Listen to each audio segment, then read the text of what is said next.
Welcome back to another episode with me and Tony. I'm Hannah. Actually, I don't think we've ever introduced ourselves. I'm Hannah, and this is Tony, obviously, of Paladin Brooks. I'm not Paladin. He's not Brooks. I'm Hannah Brooks. He's Tony Paladin. That was the best intro ever. I'm actually going to use that the next time I'm going to a meeting with a senior stakeholder. Instead of saying, hi there, I'm Tony, and try and give them a lot of years of what I've done with my entire life and how I like my coffee, just to be like, my surname's Paladin. Yeah. Use it, don't use it. Oh my God. Anyway, we're back for another great episode, and this one is quite a pivotal one. So today we're going to be diving into return on investment in sponsorship. So sponsorship itself, then. I think the question that people ask a lot is, did people see us? As a brand, have we been seen by people? But actually, the proper question that we need people to be asking is, has anything changed because people saw us? Because it's almost like a cultural, like, has anything changed for our brand because of this sponsorship? And that is return on investment. Tony? So yes, I mean, I love this subject because it gets asked a lot, and it's often just the sheer term ROI is often poo-pooed in the sponsorship ecosystem. I've heard many rights holders say, you can't calculate ROI, it's impossible with sports sponsorships, sort of, like try and shy away from it. It's the elephant in the room. ROI, return on investment, or ROSI, return on sponsorship investment, is a thing. And it is the key thing that is going to allow a brand to make an actual decision as to whether they are going to invest money and time into sports and entertainment, into a sports property or asset. Are they going to get anything back? And that's a key. It's a simple question, because at the end of the day, a brand is going to have a marketing budget. They're going to have a little bit of money to spend to increase their brand awareness and reputation, and they will need to make a decision as to where that goes. And if a rights holder is unable to confidently quote a rosy return on sports investment figure, the likelihood of that sponsorship being signed off is going to be very unlikely. So I think it's a really, really interesting one. I've been asked the question a lot recently, specifically by brands, not only if it's possible, but how do we make it possible? Let's be honest, sport is a lot more sexy than an advert in a magazine or a billboard on the side of a freeway. I mean, people love sport. There's something about sport that entices people. It's fun, it's sexy, it's mystical, it's mysterious. There's this sport just keeps attracting people. It attracts both a lot of positivity and negativity. But when a brand looks at it, they're like, cool, how do we use this sexy enigma to actually improve our bottom line? So I think maybe to kick it off is to ask the key question: should we be measuring sponsorship like a marketing activity or a sales channel? I'm going to throw that one at you, and then we can take it from there. I think it works in both senses, doesn't it? And it really depends on what a brand is wanting to achieve. Like, if this is a brand who is wanting to educate people about themselves, then it's a marketing activity. And you have to expect that you might not see that return on investment just purely from a revenue perspective immediately. Like, it's not going to happen immediately. Educating people about your brand happens over time. But how you tell that story and where you tell that story is important.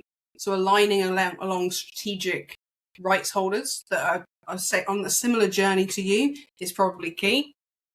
But when it comes to kind of the sales side of things, and you're wanting to actually sell products or whatever it is, like if you're wanting to generate income from it immediately, that's a very different conversation. And that is where it becomes quite contractual.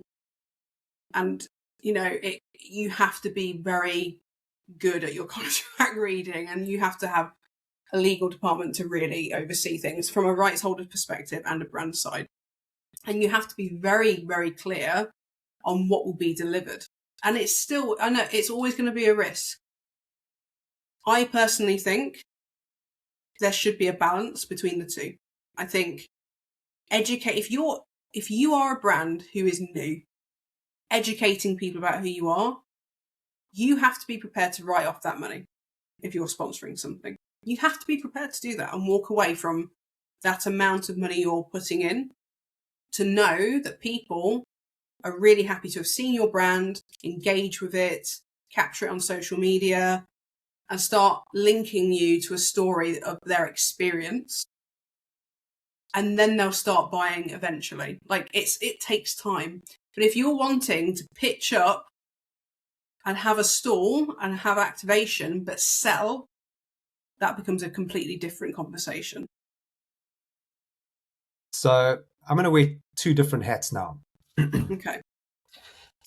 Because that explanation was absolutely amazing. But it was extremely anecdotal. It was anecdotal. Yeah. Now, if I'm gonna, and I don't have a hat about to put on, but if I put my marketing hat on, so if I'm the chief marketing officer, what you just told me sounds amazing. It's like you got to be prepared to write it off. It's about like the future vision of the brand. It's like how cool it's going to look, and it's how we can activate it, and the colors and the magical unicorns, and this like it's going to be so amazing. Marketing department's going to say yes, let's do it. Unfortunately, when we move on to the financial director or the chief financial officer, who looks at ones and noughts and positives and negatives, okay, they don't like anecdotes, they like data. Yeah. They will ask us straightforward, can you provide us with data-driven evidence that the money that we will spend is going to be positive or negative? And if positive, how much? Because ultimately, the sign-off is going to come from a financial department. Yeah. Now, this is where you've got a brand. They're sitting there with a whole bunch of proposals sitting in front of them. And they're saying, okay, we're going to put in X. We're going to put in £100,000, or we're going to put in £1 million. Are we going to lose money on this? Are we going to break even, or are we going to make money? Now, if I'm looking at a brand, which is a business, the reason for a business to exist, apart from unicorns and passion, is to make money. So where I think where this conversation kind of has to go, and and circling back to the original question, should we be measuring sponsorship like a marketing activity or a sales channel? And yes, yeah. I totally agree with both, because you need to be able to sell the concept to marketing, but you have to be able to prove it to sales or to finance. And that's where the trick lies. And I often think that rights holders, and frankly, media and agencies to a large degree, are very, very good at selling the dream. But very, very few are good at actually giving the hard data. And this is kind of where I want to dive into it. And again, there's no true answer to this. This is when it comes to sports sponsorships or sports partnerships, this is the enigma. And the reason I say it's the enigma is that I get asked this question. I mean, in this last week, I was asked this question by a mega brand looking to invest quite significantly in the world of sport. They basically asked me the question to say, where are we going to make the most money and how are we going to do it? And that's a big question. I mean, I've got my ideas, but I think one has to sort of, dig deeper in terms of, okay, if you invest, this is how the money is going to be apportioned, and this is how you're going to get return on at the various levels that you have invested. So it's an interesting one. I think to make one statement, if we were to look at what is a return, what is a return of investment in sport, what is ROI, return on sports investment, is basically undertaking the exercise to try and turn the entire value of a sponsorship into one comparable financial KPI. So and by saying that, what I mean is, instead of trying to when I say trying, instead of an agency or a consultancy acting on behalf of or a rights holder itself, trying to provide a 30-page pitch deck to a brand, looking separately at media exposure, brand awareness, hospitality, image uplift, activation, etc., individually say, look, we can make some money here and this might work and this might not, is basically coming up with a model that combines them into an estimated total monetary value that would be generated by that sponsorship. And this is where the conversation can start developing, because and I've heard this was with another mega brand I spoke to quite recently, who has invested quite heavily in sport. I'm not going to name which one, but it's a sport everyone knows. They effectively said to me, when we started this, it was a glorified badging exercise. We were this close to pulling out. We had to dig a little deeper and basically deploy the entire department, which in this particular case fell on one person, to come up with strategy in order to really, really activate and integrate properly with that rights holder, to ensure that the brand got the visibility, not necessarily only the visibility, but the actual consumer uptake that they were looking to achieve. But then that comes back to accountability. It comes back to who is accountable for that return on investment. Because from a brand side, I think a lot of brands have expected the rights holder to justify it and justify ROI. But a lot of rights holders don't have the capacity to do that. And I'm talking from a small level. I personally, in a previous business, sponsored a Premier League team. I can't disclose who, but I did. And I was pretty shocked at my experience of them actually delivering against the contract that we had signed. I felt like there was no return on investment on the basic contract. Never mind, I'm not even talking about getting business back at this point. Now, luckily, I did make business back because of hospitality arrangements that I had experienced. But based on pure contract, they breached it. So I didn't renew.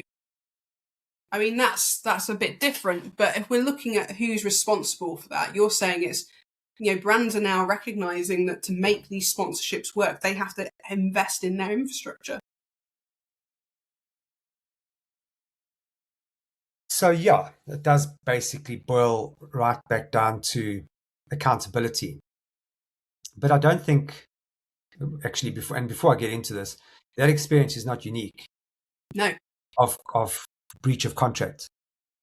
I hate to say this, but I've seen it happen many, many times and at a very, very high level. I mean, the mega contracts get breached almost all the time. So going into actually writing the contract, and this is why often these documents need to be 30 pages long, is because it has to cover every single element of what that sponsorship means. And there obviously at some point has to be some caveat built in, is that it might not make money due to circumstances beyond anyone's control. But I think rights holders and agencies who take this quite seriously are able to predict where things have potentially gone wrong in the past and actually be able to, when building the contract and selling the rights, compartmentalize the various rights that are being sold: media exposure, ticketing, hospitality, blah, blah, blah, blah, blah. Look at each of them individually, do your research into case studies as to what has worked in the past in other relationships. This is a lot of stuff that happens in the back, that needs to happen in the background, in order to combine them all together to be able to come up with one simple metric that gives you the bottom line. Because and this from experience in dealing with brands don't really, I mean, yes, they care about how amazing the hospitality is and how much they might or might not make, and we talk in sheer numbers. From my experience, when I've spoken to financial directors and CFOs of big brands, they simply ask me, is like, are we going to make money or lose money? If we're going to make it, how much? Now, the thing is, though, sorry to jump in, but it really does depend on why you want the sports partnership or sponsorship. If you're launching something, that return on investment should be considered completely different to an established brand that just basically wants presence in the market. Like, two very different verticals with very different potential results. So the return on investment has to be measured specifically around what is wanting to be achieved.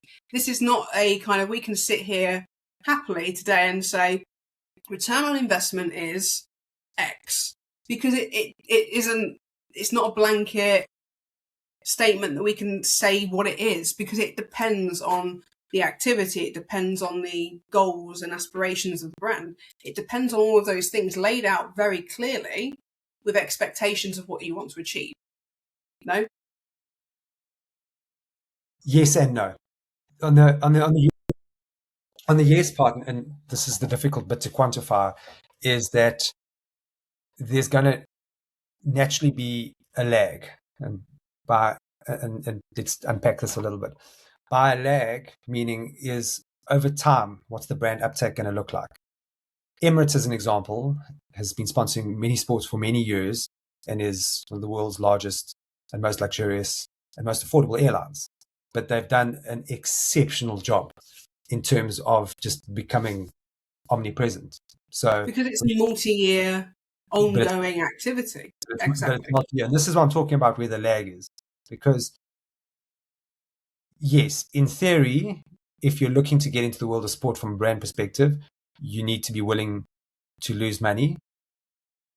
I mean, I'm going to say this from, like, this is just how the world works, unfortunately. Like, if you're going to flip a house, as an example, you're not going to buy it next week and sell it in 2 months' time and make a significant profit. The only thing that's going to drive an increase in value is going to be money that's gone into renovate or time. And this is almost the same with a sports property, is that a brand almost has to come in as the entry point, knowing that there might be a financial loss, and over time it's going to grow, and that's where the ROSI or the ROI concept comes in. But the difficult part, and I mean, this is a question I don't know what the answer is to this, is the marketing budget of a brand, is it considered an expense or an investment? Depends on the activity. Never mind the activity, just talk about the budget itself. Let's say an average company is allocated 10% of the gross annual revenue as their marketing budget for the year. Mm-hmm. Okay. Is that a tax write-off? Is that an expense, or is there an expected return? Is it seen as an investment? I don't want to get into like the nuts and bolts. I'm just saying as a basic concept, because I think, this is just my opinion, but from many of the conversations that I've had with brands specifically, I don't know if the brand can fully answer that question. I don't actually know whether they are aware whether the money that they're investing in sport, if it's money to burn on the hope that maybe their brand's going to grow, or if they're looking for immediate return.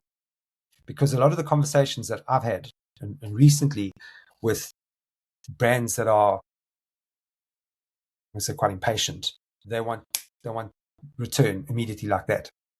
So now it becomes a bit of a balancing act, because in order for that contract to be renewed, they're almost going to have to be guaranteed that they're going to at least break even on that. And that then squarely on the rights holder. And this then goes back to what I said in the very beginning, is that selling dreams on anecdotal evidence to a brand is a pretty weak starting point. I think you've got to go in with the mindset of both, and at least from the brand, from the rights holder or the sports asset perspective, be able to ensure that at least in year one, that your sponsor or your brand doesn't lose money. And if they do lose money, it's justified, and there has to be some form of, I'm going to use the term loosely, guarantee that the following year there's going to be a break even and there's going to be an increase. So if you look at it longitudinally over potentially a 4-year term, the net of it is that the brand actually is going to make money. Mm. And this is, I'm talking from the perspective, it's lovely to have these debates because on the one hand, we can talk theory until the cows come home. Like theory's Yes. written in books. It's like, this is how the world should be. It is perfect. Being involved in the world of sport, getting hands dirty and dealing with people and with different understandings and opinions, the practical element of this is a whole different ballgame. So when it comes, honestly, to answer a simple question is, how do you actually measure the return of investment of sports partnerships? Is firstly, is it possible, or should we actually be measuring it in the first place? And I truly think that the bottom line, and again, this is my perspective, is that if we consider that if we're moving away from the concept of a sponsorship, which we've ascertained is construed as a passive activity, i.e., the rights holder sits here with open hands, receives money, slaps a badge on, and we'll hope for the best. Those days are long gone. Where we're sitting in a model now where we're looking at partnerships where there should be mutual benefit for both parties. Okay, what's going to be the mutual benefit for both parties? It's going to be financial gain and it's going to be reputation. Mm. So, circling back to, should there be an ROI? Should there be an expectation of an ROI or Rosie? My answer would be yes. There you go. And Am there you go. Am I talking in circles, or can you kind of see where I'm going? Yeah, I can see it. I can see it very clearly. And I think you're right. I think you are right. It's a fascinating subject. And the thing is, though, we're working very hard for current clients at the minute to showcase this for potential partnerships that are on the board. So we actively work at this every day at the minute, and it's a hot topic, and I think it's going to become more and more important as time goes on to justify. So, yeah, look, great episode. Any final comments? The final comment would really and truly be, at least when speaking to a brand, if you're a rights holder or a consultant or an agency, is that trying to get, before you actually even present, is trying to have a really, really good understanding as to who the brand is trying to get in front of. Who is their target audience? If you can understand that, the who, then you can come up with the how. How are you going to do it? It makes it a lot easier. So just talking from our perspective, just to close off, the easiest way to do this, to make it really simple when speaking to a brand, to say, look, yes, invest, no, don't invest, is that we need to look at the rights holder. We need to look at all the different potential revenue streams. We need to break them down. And by breaking them down, I mean case studies, look at other sports, similar sponsors, similar relationships, see what worked, what didn't work, do the research on those, back them up with case studies in order to combine them to be able to create a prediction. That's which effectively would be the definition of Rosie. Now, I've made it sound really simple and easy to do, but it's a challenging one and it takes time. But I think if rights holders, consultants and agencies are willing to actually spend the time to do that, they actually create a very compelling case in order to be successful in terms of selling partnerships and sponsorships. And that's when we see the unicorns happen. Yeah. Next time, any closing need comments? to unicorn horn next time. Sorry? I said you need to wear a unicorn horn next time. I'll do that. You heard that here, guys. You heard that here first. Tony wants a unicorn horn next time. Brilliant. Well, look, it's been a pleasure again. Really important topic. Anyone has any questions about this, obviously reach out to us. We'd love to chat about it a bit more. But yeah, and we'll see you probably around Christmas time now for our next episode, I'd imagine. Yeah, maybe soon if we come up with something creative. But otherwise, take care. Good to see you. Thank you. Right, take care, guys. Thanks for listening. Cool. Take care. Cheers.